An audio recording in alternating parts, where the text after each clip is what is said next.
Hey, Tommy from The Run Testers. In this video, we are going to be doing a comparison of two max cushion shoes, the Brooks Glycerin Max and the Puma MagMax Nitro. Let's have a look.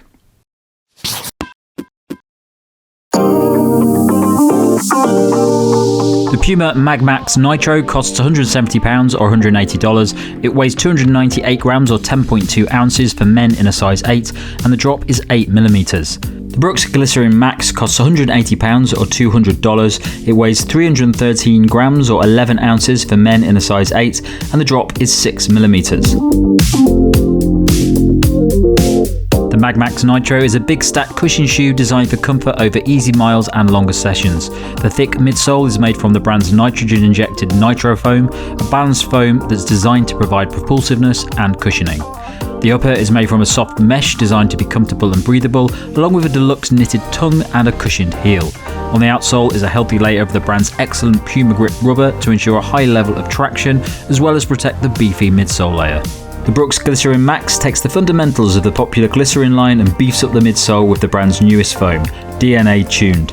Made from dual cell technology, DNA Tuned is a nitrogen-infused foam made up of large cells in the heel to provide soft, comfortable landings, with smaller cells in the forefoot to promote a responsive toe-off. That midsole combines with Brooks' noticeable glide roll rocker that pushes the foot forward to promote a smooth heel-to-toe transition.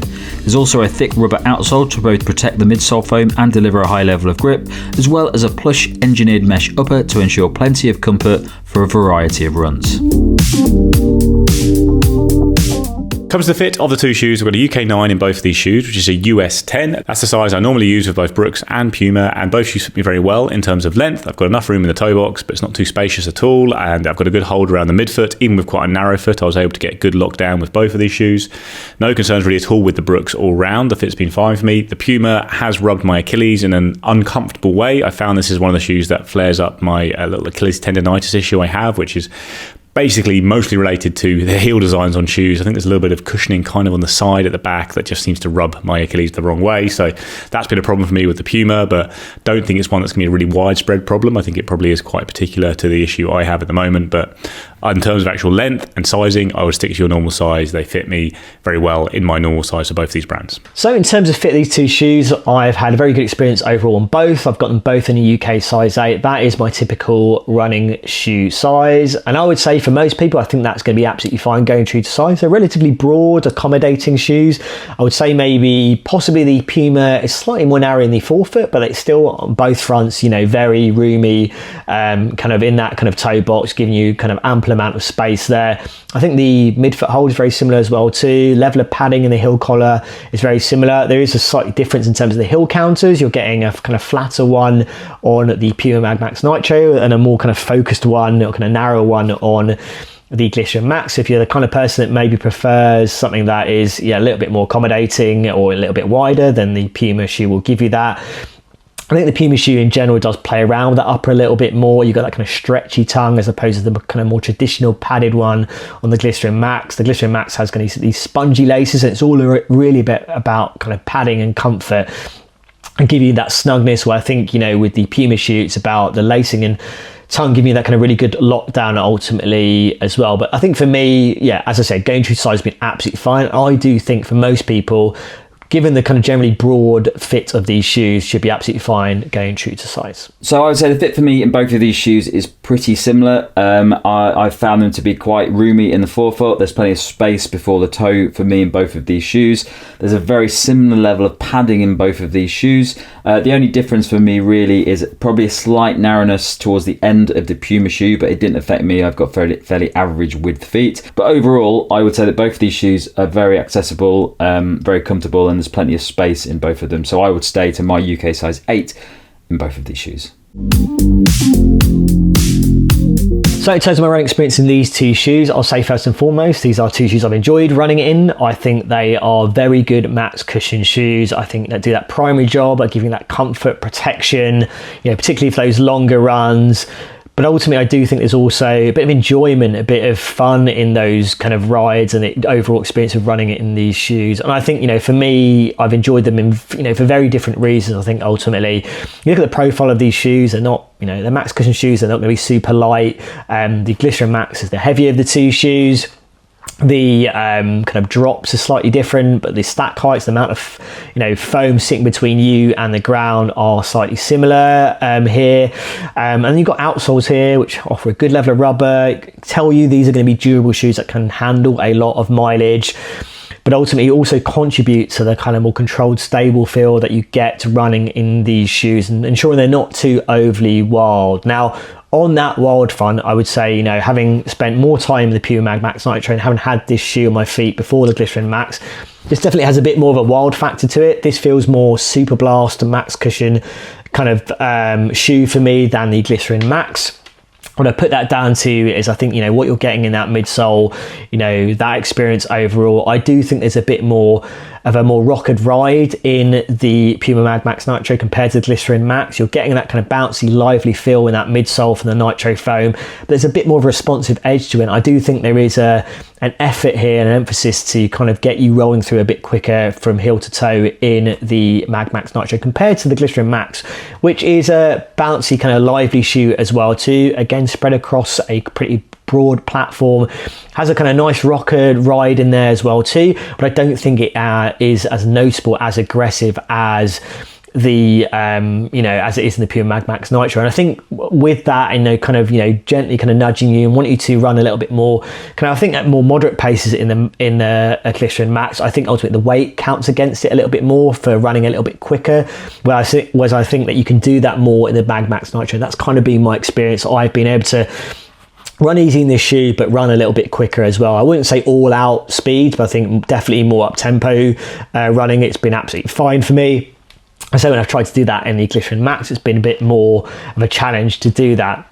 But I do think overall my experience has been very good in both of these shoes. I do think, as I say, there's more versatility for me in the MagMax Nitro, but I think the Glycerin Max is also a solid shoe as well. Definitely offers a lot in terms of comfort, protection, and offering some fun there as well too, in that kind of lively bounce you're getting from that kind of DNA tuned midsole as well, and getting that added rocker in there, which makes sure that when you're out there and you're trying to kind of tick off those runs, that it does feel very nice to do that, and it doesn't feel like you're kind of not too flat.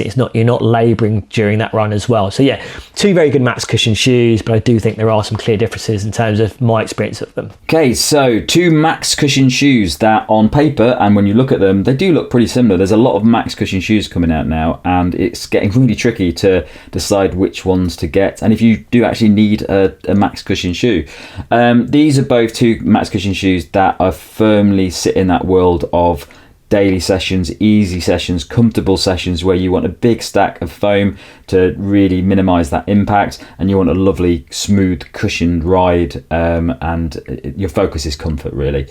I would say that neither of these shoes is really a shoe designed for versatility, but there are differences between these two shoes when it comes to that. So for me, let's start with the Brooks Glycerin Max. I really like the Brooks Glycerin Max. I've been a massive fan of the Glycerin range for a very long time, and I think the Brooks Glycerin Max is a nice progression of that range. The Brooks Glycerin 21 is a solid daily shoe now, but with plenty of cushioning in it. I don't think the Brooks Glycerin Max is a shoe that you're going to be using for running faster sessions in. I think for easy runs, daily runs, long sessions where you're just running at a consistent pace, I think it's a really good shoe. The midsole in it is quite well balanced. It's softer than I've come to experience from other Brooks shoes, but it's not the softest midsole out there. It's definitely got a nice balance in it where it is accessible to people who maybe don't want the softest shoes out there, and also it's got this really wide base in it. Brooks is very, very focused on always having a good level of stability in all of its shoes, and the Glycerin Max is no exception. It's got a really big stack on it, it's got a load of foam in it, and it's a foam that is veering towards the softer side of foam, but because of this big wide base on it, you do feel like it's a very secure, stable ride in it. I know there's a rocker in the shoe. I don't really notice the rocker very much in this. I don't feel like I'm getting loads out of the rocker. I feel like that when I'm running in the shoe, it's really just comfort and really just holding your foot in place with a nice smooth ride. I've probably done about 70k in both of these shoes now, and I would say that the Glycerin Max is a shoe that I'd firmly pick up for those comfortable runs, those easy runs, those daily sessions where I'm just clocking along at my comfortable pace, which is about 5-minute kilometers. And that's pretty much what I would use this shoe for. I have done an interval session in this shoe. it definitely wasn't designed for that. It's not a shoe that you're going to pick up the pace in. It's quite a big shoe. There's not a lot of bounce or energy return from that midsole foam. If you're wearing a big, heavy shoe, you really do need a lot of bounce from the midsole foam to get the benefit of it, which I don't think you get from the Glycerin Max. It's by no means a slow shoe. It's not a shoe that feels really heavy on the feet. It's just not a shoe that really allows you to pick up the pace in it, because it's quite a big, stable shoe. So for easy runs, recovery runs, longer sessions, it's really enjoyable, comfortable shoe to wear, and I've had no issues with it at all. Really enjoyed running the shoe.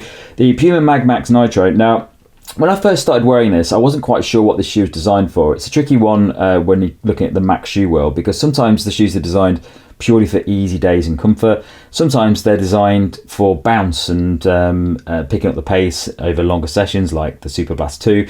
So when I first started testing the MagMax Nitro, I thought it might be more in the realms of the Super Blast 2, but I think it's far more similar to something like the Glycerin Max. I think when I first did the review for the MagMax Nitro, I did say that I wasn't getting a lot from it.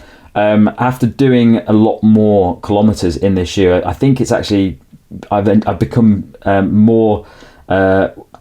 I've warmed to it a lot more, because it's definitely, I think the midsole foam needed a little bit of time to loosen up a little bit and just get a little bit of that bounce out of the shoe. So recently, over the past few runs, I've really noticed it coming into its own. And I think it's a shoe that's a bit more versatile than the Glycerin Max. I wouldn't say it's the bounciest shoe in the world, but it's definitely got a little bit of a turnover in it and a little bit of bounce that really helps you with those longer, consistent efforts over and above just your standard easy runs and your recovery runs. It's definitely not a shoe that I'd reach for if I was marathon training and I was doing longer sessions and I needed to do some tempo sections within those marathon training sessions, because I just don't think it's got as much speed as I'd want for those. But it's definitely a more versatile shoe than the Glycerin Max. I think it's got a little bit more pop to it. And I think it's got a little bit more turnover in it as well, based on my style of running. So in comparison between these two shoes, I would say that they're very similar in a lot of ways. And for the most part, I would use these for exactly the same reason, which would be easy runs, recovery runs, and longer sessions where I'm just doing it at a nice consistent pace. I'm not trying to pick up speed or anything like that. But I do think that the MagMax Nitro has a little bit more to it. So if push came to shove and I had to choose between one of these two shoes, it would really come down to that element of the shoe as opposed to anything else. I think equally comfortable. I think they're equally stable on the run.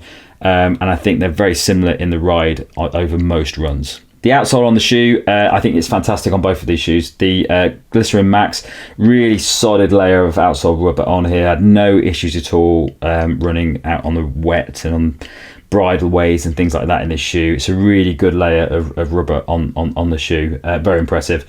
Puma MagMax Nitro, it's Puma. It has a really, really nice layer of outsole rubber on it. Puma shoes always do. It's really solid. And definitely I've been running on bridleways, public footpaths in both of these shoes, and they've both done a fantastic job. I had no issues with grip. I had no issues with any slippage or anything on the wet conditions, and I have been running a lot of wet conditions recently.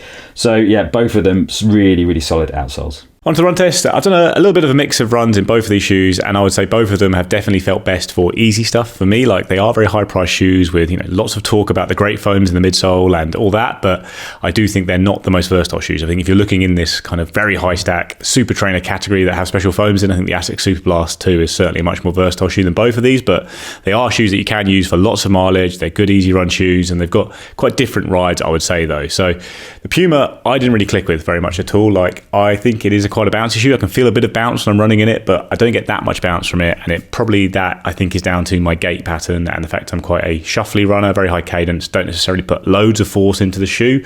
So I think I'm not really making the most of this massive stack of midsole, and the result for me is that I end up with quite a big and heavy shoe on my foot that just doesn't really turn over that well for me, and I don't really feel like I'm unlocking any bounce. So it doesn't really feel versatile to me, the Puma, and even at easy paces, I just don't really get into a groove when I'm running in the shoe. I'm always very aware of it on the foot, and on easy runs I like a shoe that disappears is a bit more on the foot.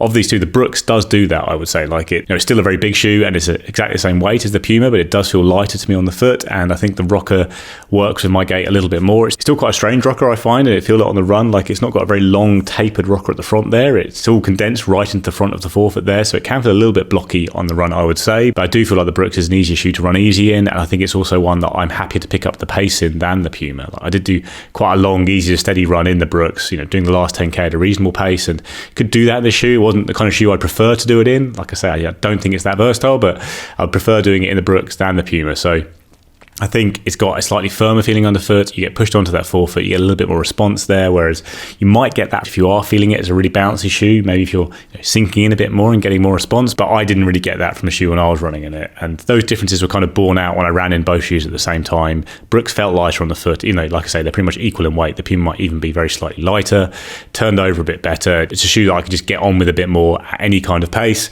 Puma is just one that I just don't really move very well in, and that just makes it hard to really enjoy the run experience, just too aware of the shoe on the run. Okay, so my verdict on these two shoes is a really hard one because they're very similar in most ways. I'd basically pick both of these shoes up if I was going for a nice, comfortable, easy run, wanted a lot of padding on the run, wanted a really comfortable, enjoyable run, and I'm not necessarily picking up the pace or anything like that. I have done interval sessions in both of these shoes. I wouldn't put either of them down for being versatile, for picking up the pace to a point where I'm running at like my 5K or 10K pace. But I think if I was marathon training, or I am marathon training, but if I was to pick a shoe out of these for the harder efforts, so tomorrow I've got a 2.5 hour session, which will be about an hour and a half at comfortable pace, which would be about 5 minute 20 kilometers for me. And then the rest of it will be at my marathon pace. So I'll be picking up the pace quite a bit to about 4:05 minute kilometers. If it came down to those sorts of runs, I'd go for the MagMax Nitro, just because I think there's more to the shoe for those types of runs. But if I just wanted a pure easy day shoe and I had no intention of using them for faster runs or picking up the pace, I think that the Glycerin Max is a more enjoyable and comfortable and slightly more stable shoe. So really it comes down to what you want to use these two shoes for. There's not a lot in the price difference between these two shoes. So I think if you want a little bit more versatility and you want something that can maybe be used for those longer sessions that you want to pick up the pace a little bit, I'd go for the MagMax Nitro. If you just want pure comfort, easy days, solid, accessible running, then I'd go for the Brooks Glycerin Max. So for me, I would be using these shoes for the exact same thing. I think there are better shoes out there that are max stack. Something like the Superblast 2 is a far superior shoe when it comes to running at a faster pace. So I'd get that definitely above the MagMax if I was looking at doing training at a faster pace over longer distances. But between these two shoes, I'd be looking at purely the best for easy days and comfort, and that would be the Brooks Glycerin Max. Other shoes I would look at instead of this would be something like the New Balance More V5, which I would pick over both of these shoes for easy days. It's definitely not as versatile as the MagMax, but I think it's a more comfortable and better easy day shoe. So if you're looking for an easy day shoe that's got max stack in it, I think the More V5 is the best option out of all of these. But the Brooks Glycerin Max is a pretty close runner to it. So it comes to the verdict. I'd say I'm not exactly in love with either of these shoes, and I think given the high price here, you'd maybe have a right to expect a little bit more, but they are, very cushioned trainers. They will do a lot of mileage. You've got slightly different ride feels here. If you do find the Puma bouncy, then that's gonna be a great fun shoe potentially. If you're a bit heavier than me and maybe getting a bit more spring out of it, it might be really fun. But I prefer the Brooks of these two. I think I get on with it better at any kind of pace. It rolls through more smoothly at easy paces. It has a bit more versatility for me. So yeah, even though it is a little bit more expensive than the MagMax, I would go for the Brooks myself because I do think it's just a better daily trainer for me. It's got a bit more about it, but it is a little bit tricky for me to give a very definitive verdict on the MagMax because it's just a shoe that I really haven't been able to click with, and that just happens sometimes as a runner. That's why we have multi-test reviews. So Mike and Tom might have a very different opinion to me all round, but yeah, like I say, I just didn't really feel like I was moving well in it, and that's the joy of running, is when you're moving well and not really thinking about your footwear. And of these two shoes, I think the Brooks Glycerin Max gives me that feeling a little bit more. So my vote on whether you should go for the Puma MagMax Nitro or the Brooks Glycerin Max. Now, the way I look at it is it really depends what you want from a max cushion shoe. If you want a do-it-all shoe that can work for easy runs, recovery runs, long runs, and slightly more tempo ones, for me, it's the Puma MagMax Nitro that can deliver that. I think if you are looking for a max cushion shoe that really prioritizes comfort and protection, is a better shoe ultimately for those easy runs, has a nice level of bounce, and also has a ride that really helps you tick off those kind of miles in a really enjoyable way, and that's what the Glycerin Max is going to get you. Now, you're going to have to pay a little bit more to get that from the Glycerin Max, where you're paying a little bit less to get that with the Puma MagMax Nitro. Now, if it was my money, I'd be going for the Puma MagMax Nitro purely from that versatility point of view, purely from the value and the experience that I've had in this shoe compared to the Glycerin Max. As I said, that doesn't mean this is a bad shoe, but I think ultimately the shoe that I would look to go for, I'll spend more time in, it would be the Puma MagMax Nitro. So yeah, my pick would be the Puma MagMax Nitro over the Brooks Glycerin Max. That's it from us on this Versus. Thanks a lot for watching. Don't forget to like, subscribe, click that little bell, and then if you go into the caption below, you can find a link to our podcast, which comes out a couple of times each month. Thanks a lot for watching. Catch you next time.